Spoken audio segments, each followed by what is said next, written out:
Oi, meu nome é Clayton, hoje é dia 22 de abril de 2020 e está fazendo 520 anos que o Brasil foi descoberto.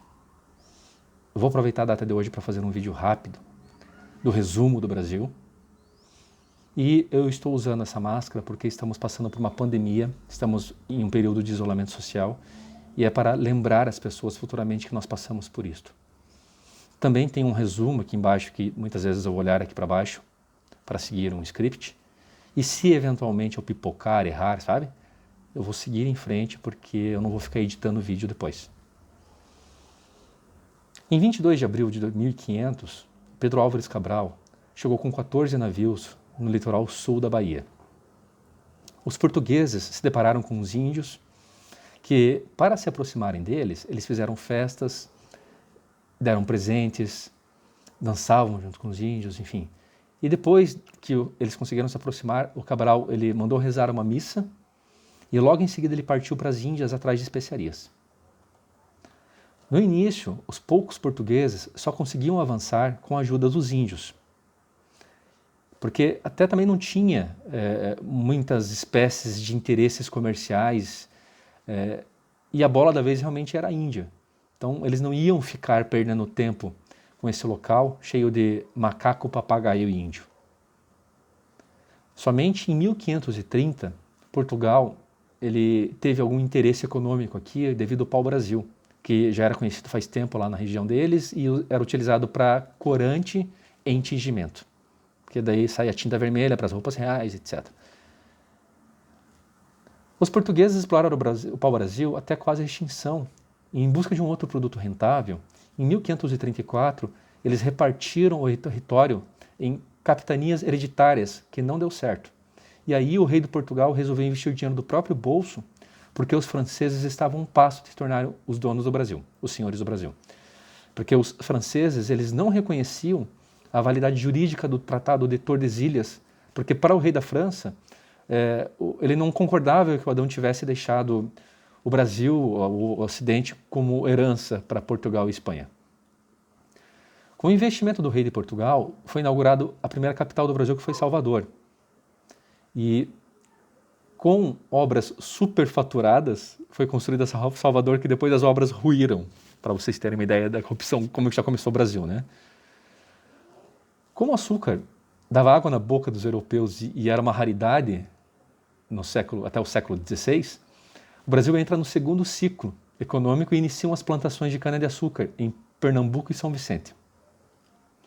Portugal não tinha gente para colonizar o Brasil e eles enviaram os engenheiros do açúcar e começaram a trazer uma quantidade fenomenal de escravos da África para poder fazer essa produção da cana-de-açúcar no Brasil. Mas aí a Espanha dominou Portugal e o maior interesse da Espanha no Brasil eram os engenhos. Sobre o domínio espanhol, o ciclo da cana chegou ao ápice no Brasil. Com o espírito predador para rápido enriquecimento, os colonizadores do Brasil nem faziam questão de trazer as esposas deles. Eles simplesmente vinham, extraíam as riquezas o mais rápido possível para que eles pudessem retornar para a metrópolis deles. E assim nasceu o Brasil, com grandes plantações de café, açúcar e mão de obra escrava. Ou seja, o Brasil já nasceu pobre nesse aspecto, que foi diferente dos Estados Unidos, porque os Estados Unidos, em 1600, ele foi colonizado com um povoamento dos imigrantes da Inglaterra e da França. Então, para você ter uma ideia, em 1600 e pouco, nos Estados Unidos já tinha universidade e já os portugueses nunca criaram uma no Brasil. Lá por 1600, os bandeirantes adentraram as matas em busca de riquezas, mas só encontravam ervas do sertão, como guaraná, encontrava castanha, mas não encontravam a riqueza que eles buscavam, que era o ouro e a prata. Só depois de um século, mais ou menos depois, é que os bandeirantes, em 1693, descobriram o ouro e em 1725 descobriram os diamantes.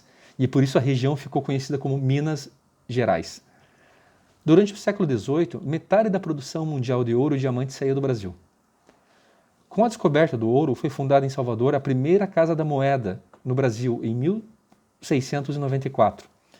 Houve uma grande corrida dos portugueses para fazer essa mineração e fazer fortuna. Então, daí começou a vir gente para cá, né? Tanto que a população brasileira, que até o final do século XVII era de 300 mil habitantes, se multiplicou 10 vezes durante esse período. No século XVIII veio muita escória de Portugal para cá para poder fazer essa mineração. Só de escravos entraram no Brasil mais de 1 milhão de escravos para trabalharem nas minas de ouro e diamante.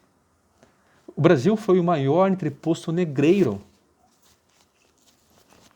dessa região e nisto era tanto escravo, que começou a surgir os quilombos, que eram os locais onde os escravos se juntavam quando eles conseguiam escapar. E o maior quilombo que teve aqui foi o quilombo dos Palmares, que chegou a ter 20 mil refugiados. Nesse período, o Rio de Janeiro se tornou o centro econômico da colônia. Quando o Brasil se tornou o vice-reino de Portugal, foi em 1763 que o Rio passou a ser a capital. Com a Revolução Industrial de 1760, a Inglaterra reinventou os meios de produção e aí surgiu uma escala exponencial de produção de bens e mercadorias. Isso foi o início da produção em massa, o que agilizou muito os meios de transporte como a ferrovia, que no Brasil não tinha, né? Com os navios movidos a máquina a vapor, que também o Brasil não tinha, e assim a Inglaterra se valeu para garantir a sua industrialização. A Revolução Industrial estimulou muito a urbanização e ampliou a riqueza no mundo, pois até então a renda per capita estava estagnada, há milênios já, e houve uma grande divergência na Revolução Industrial. Lá por 1776, iniciou a busca pela independência americana. Em 1789, houve a Revolução Francesa e nesta época Tiradentes era preso, dando fim à Conjuração Mineira, que teve a inspiração na Revolução Americana, o que assustou ainda mais os donos do poder em Portugal. Os donos do poder de Portugal queriam sugar o Brasil e deixar o Brasil em um estado de pouco desenvolvimento, mantendo o Brasil analfabeto, cativo, isolado e proibido. Não existiam universidades, não existia biblioteca, as escolas eram raras, isoladas, era proibido imprimir livros e jornais, era proibido construir estradas, a não ser aquelas oficialmente autorizadas pela coroa real, e na capital a diferença social estava cada vez mais evidente. O Brasil tinha uma pequena elite portuguesa brasileira que estudava em Coimbra, formada em Direito e que ocupavam os postos mais importantes da administração colonial.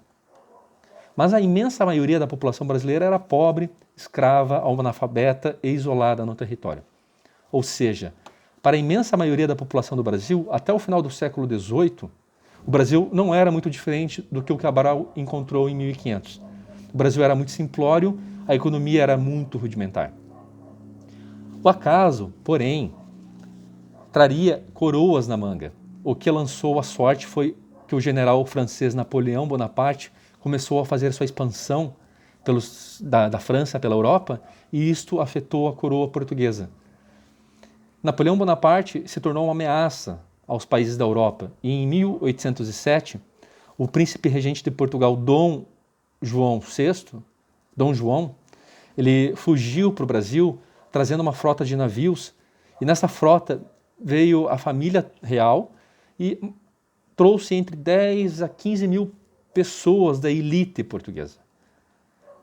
Então, os nobres, os barões, os príncipes, os grandes funcionários públicos, chefes militares, os escrivães da polícia, os policiais e toda a aristocracia portuguesa veio embora para o Brasil, aqui chegando em 1808. Nesta vinda, Dom João fez muito pelo Brasil, comparado ao que era antes, né? E melhorou muito o Rio de Janeiro. Um dos seus primeiros atos foi abrir o país para o comércio mundial. Ele também trouxe todo o aparato como a Guarda Nacional, biblioteca, corte de justiça, imprensa, criou as fábricas de pólvora, fábricas de ferro, escolas, e o Rio de Janeiro começou a se moldar em todos os aspectos. Uma dessas instituições que ele criou aqui no Brasil foi o Banco do Brasil, em 1808. Só que em 1821, o Dom João VI ele retornou para Portugal, porque o Napoleão havia sido derrotado, mas com a sua vinda para o Brasil, nunca mais foi possível fazer o nosso país retroceder. E o que culminou posteriormente na independência do Brasil, porque em 1822, o Dom Pedro I ele não quis retornar para Portugal, esse foi o dia do fico, diga a eles que eu vou ficar, né? E em 7 de setembro de 1822, o Dom Pedro I ele proclamou a independência do Brasil. Independência, né? Mas essa independência foi só fala, porque o país se manteve inalterado nas suas estruturas econômica, social e política. O país continuou uma monarquia escravocrata. Ou seja, o analfabetismo continuou grande, a escravidão continuou e o país era exportador de matérias-primas. Ou seja, o Brasil só era sugado. Ele só tirava as coisas do Brasil, mandava para fora e fazia o dinheiro. É assim que funcionava o Brasil. E meio que funciona até hoje, né? A cana já estava em crise, a mineração já vinha de um processo de decadência bastante grande e buscando a expansão entre 1825 e 1828, teve a guerra da Cisplatina e o Banco do Brasil ele emitiu muito dinheiro para cobrir essa guerra, para cobrir os custos, né? E nessa emissão de muito dinheiro sem lastro, começou a gerar inflação e fez com que o banco quebrasse em 1830. Por décadas, nenhum outro banco existiu no Brasil e o país, como não tinha como se desenvolver, como que o Brasil ia se desenvolver sem dinheiro e sem banco, né? Enquanto o Brasil ficava sem banco, a Inglaterra já tinha mais de 400. E em 1831, Dom Pedro I abdica o poder e sai do Brasil deixando inclusive o seu filho para trás, que é o Dom Pedro II. Nisto, os regentes assumiram o Brasil, que ficou sem imperador. E o Dom Pedro II era muito pequeno.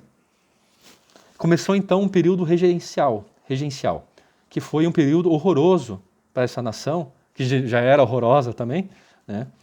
E nesta época estouraram várias revoltas, como a da Farroupilha, a Balaiada, a Sabinada, a Cabanagem, a Sacanagem, enfim.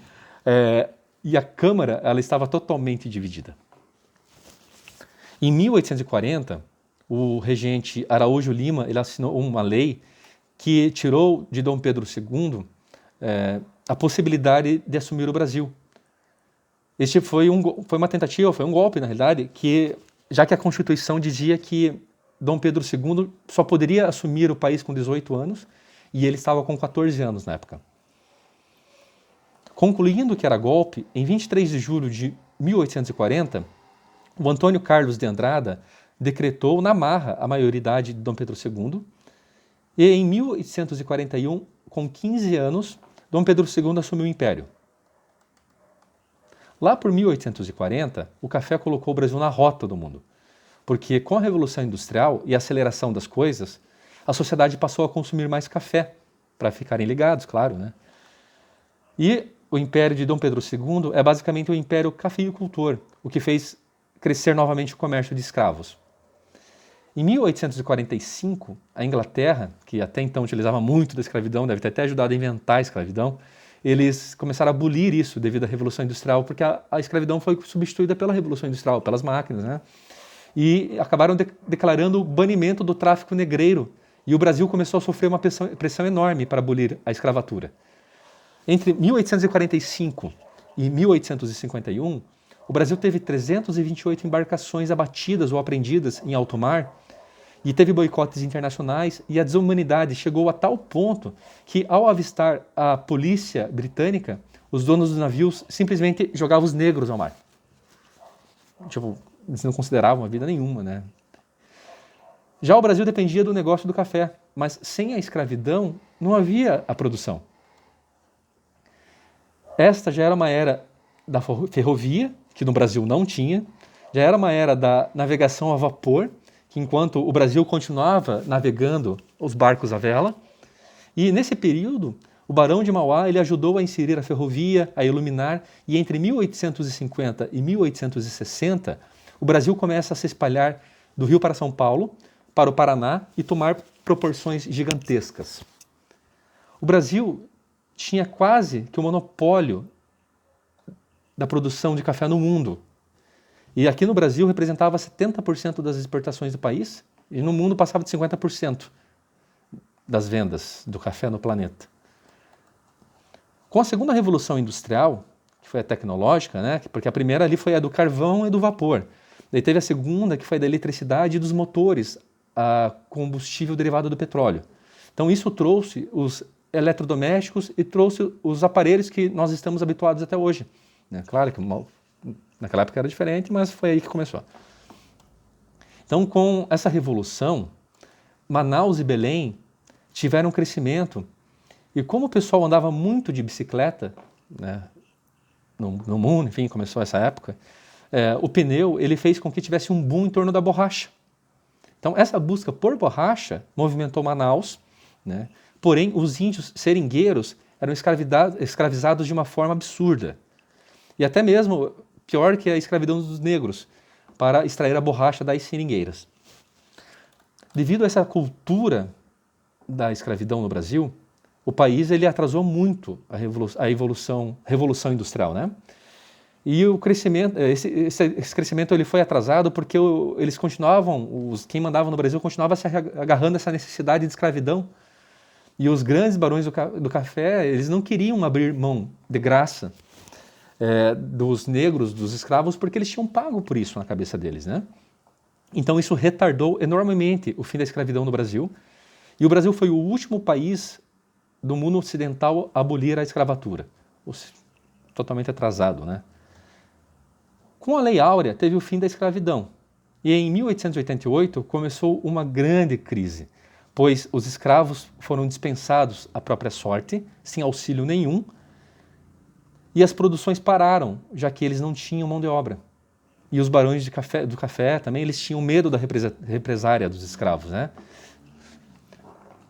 Quando Dom Pedro II e a princesa Isabel, claro que por pressão, eles se tornaram abolicionistas, os barões do café eles se sentiram traídos e migraram para o movimento republicano. Tipo, vira casaca, né? Ah, não vai ajudar a gente, não vai ajudar nossos interesses, então beleza, vamos atrás de quem vai ajudar. Sempre foi assim que funciona, né?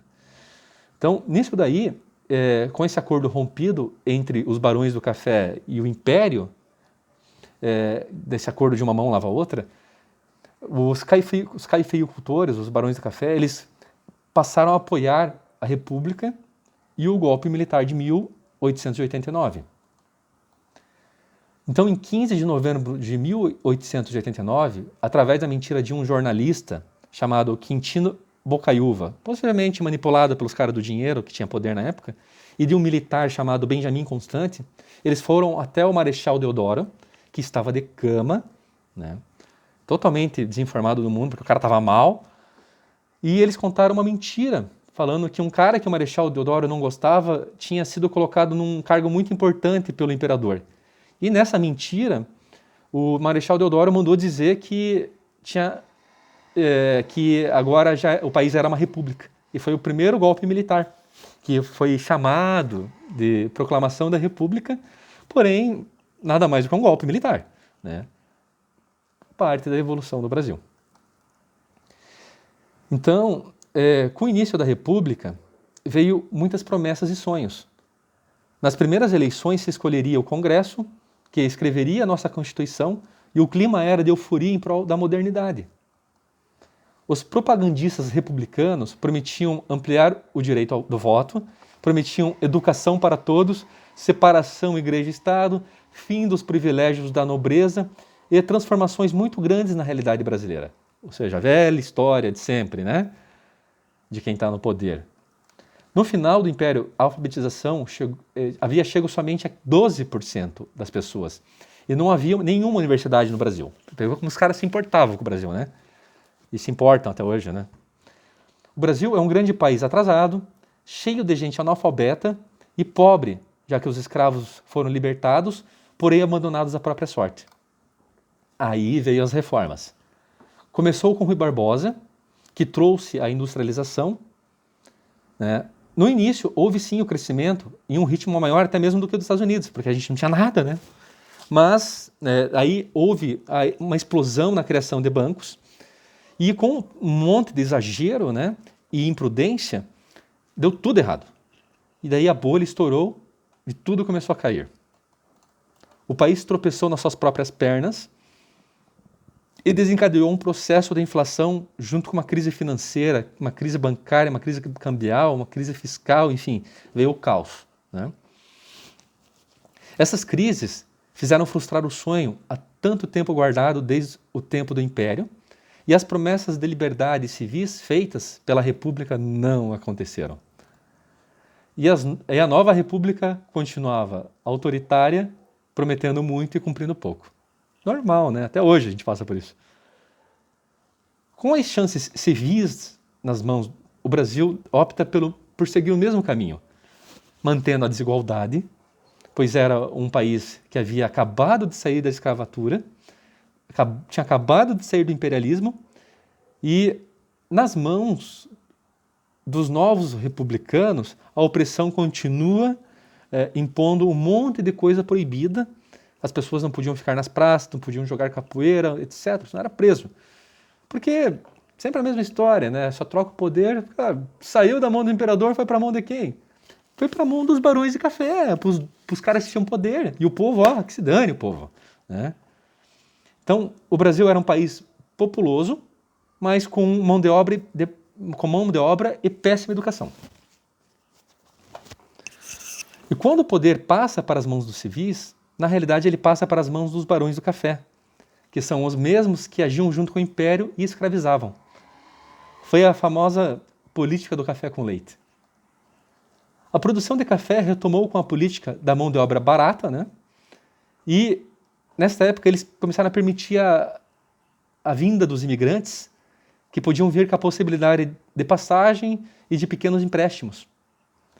Isto traz um grande contingente populacional de imigrantes italianos, portugueses, espanhóis, para transformar a sociedade brasileira, que no final do século XIX era majoritariamente negra.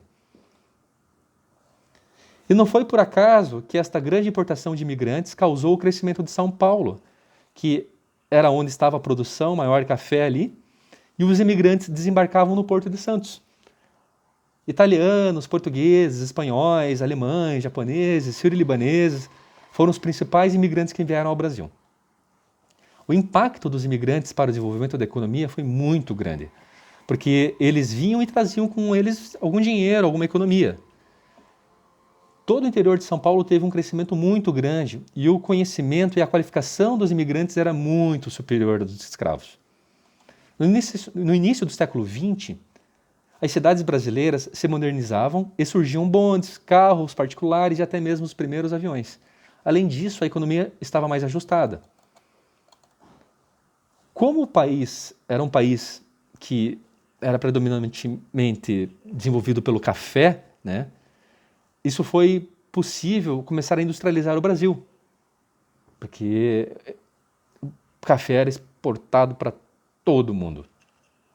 Então, embora em 1913 o Henry Ford tenha criado a linha de produção de montagem nos Estados Unidos, o Reino Unido continuava sendo a maior potência mundial e ainda continuava expandindo suas colônias lá pela África e Ásia. Só que com a globalização ocorreu a Primeira Guerra Mundial, né, a Primeira Grande Guerra. E isso desencadeou um grande ciclo de industrialização no Brasil. E no final da Primeira Guerra Mundial, os Estados Unidos cresceu muito, já que a Europa estava toda devastada pela guerra, tudo quebrada, e os Estados Unidos produzia e fornecia para a Europa, já que ela estava destruída. E isso fez com que os Estados Unidos tivessem um crescimento enorme e o dólar se tornasse uma moeda internacional. Nos anos 20, começou a expansão do capitalismo, e Nova York se tornou a capital do mundo, a Argentina era o país mais rico na época na América Latina, e em 1929 explodiu a crise do capitalismo mundial e veio uma grande depressão com a quebra da bolsa. Isso gerou um desemprego enorme. Com a queda das ações, o Banco Central americano adota uma medida de não atuar para salvar nenhum outro banco, e isso gerou uma crise que foi se aprofundando em um pânico bancário. Os bancos foram morrendo um atrás do outro em uma escala global, já que as outras economias dependiam dos Estados Unidos. Para o Brasil, isso foi uma tragédia, porque os países importadores pararam de importar os produtos brasileiros, os preços do café caíram, declinaram, e o café, que era essencial, né, para a nossa economia, ele entrou em crise, porque havia uma grande produção, mas não tinha como vender esse café. E isso daí fazia com que o governo tivesse que comprar o café e queimar o café, porque não tinha nem como enterrar, porque ele destruía a terra. Então, o Brasil chegou em 1930 com uma população muito pobre, analfabeta e com poucas oportunidades.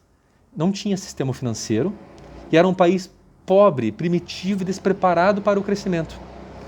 Então, isso abriu espaço para a Revolução de 1930, a Revolução do Getúlio Vargas, que ele veio do Sul e assumiu o poder através de outro golpe militar, né? Engraçado como que os militares chegam na hora que o negócio está pegando mesmo, né? Tomara que nossos militares atuais tenham sabedoria e maturidade para lidar com a situação atual. Mas vamos voltar para aquela época lá. Então, não tinha, o sistema financeiro estava tudo quebrado, né? E o Getúlio Vargas assumiu o poder e revolucionou o país nessa época, né? Porque até 1930, o governo ele não era voltado para o povo. A população até então que se dane, era escrava, não tinha educação, os caras estavam cagando e andando para a população. E meio que fazem isso até hoje, né? E era um governo voltado para a repressão e a exploração era utilizada porque, né, burguesia agrária, os barões, poucos tinham grana e mandavam em tudo, como acontece até hoje, né? Então, foi o que o Getúlio fez? Ele substituiu as importações por produções dentro do próprio país, né? E a Revolução Industrial no Brasil vai efetivamente de 1930 até 1980. Nesta época, houve uma forte intervenção do Estado na economia, que encontrou na indústria, né, pesada os mecanismos para gerar os empregos. Isso aconteceu meio que global até, inclusive, porque foi através dessa indústria pesada e da guerra, enfim, olha que loucura, né, a história, né, que daí gerou a demanda para criar, para construir, para gerar emprego, para fazer arma, para fazer tanque, para fazer avião, para fazer navio, para fazer roupa para o exército, enfim. Então, a guerra, até a própria guerra movimentou muito a economia global. E o mais louco é que o mundo ficou embriagado com esse método de gerar emprego, porque através dessa máquina de gerar emprego, as pessoas estavam criando os instrumentos para a sua autodestruição, para a sua própria destruição, né? A Europa inteira estava caminhando para governos de cunho centralistas e até mesmo autoritários. E também foi nesta época que vários regimes autoritários surgiram no mundo inteiro. Stalin na União Soviética, Mussolini na Itália, Hitler na Alemanha, Franco na Espanha, Salazar em Portugal, Perón na Argentina e Getúlio Vargas no Brasil.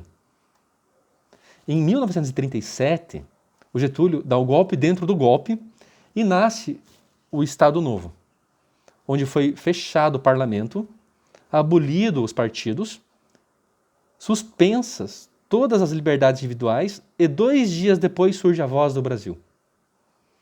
Depois veio a Segunda Grande Guerra Mundial, de 1939 a 1945, e o Brasil trabalhou suprindo as potências do eixo, o que deu espaço para a indústria brasileira também se expandir nesse período. Muitas coisas estatais foram criadas nesse período, e o PIB e a indústria também cresceram muito no regime autoritário de Getúlio Vargas. Como o Brasil queria se industrializar, em uma troca com os Estados Unidos, o Brasil ele ganha uma siderúrgica através de um financiamento, ou seja, um empréstimo de 20 milhões de dólares, que na época era uma fortuna, né?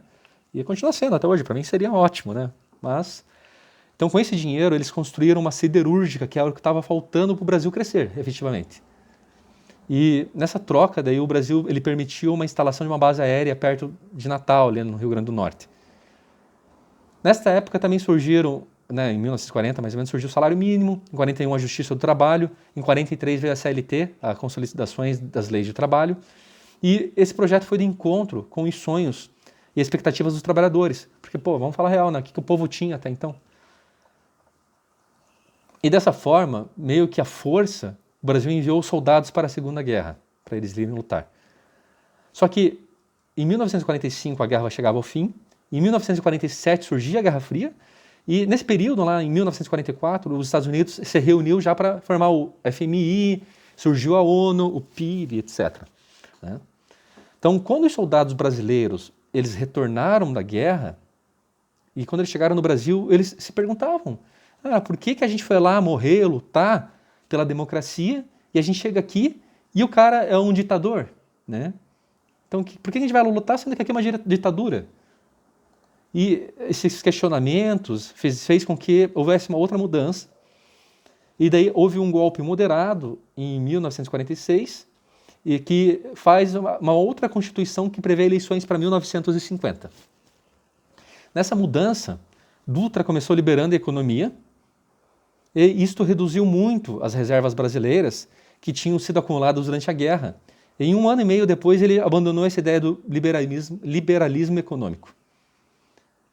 Depois de Dutra, com as eleições de 1950, Getúlio Vargas retornou à presidência em 1951 e voltou aos braços do povo sem ser visto como um ditador, e sim como o pai dos pobres, como o homem do salário mínimo, o homem que sonha com um país mais igualitário. E realmente estava precisando naquela época, né?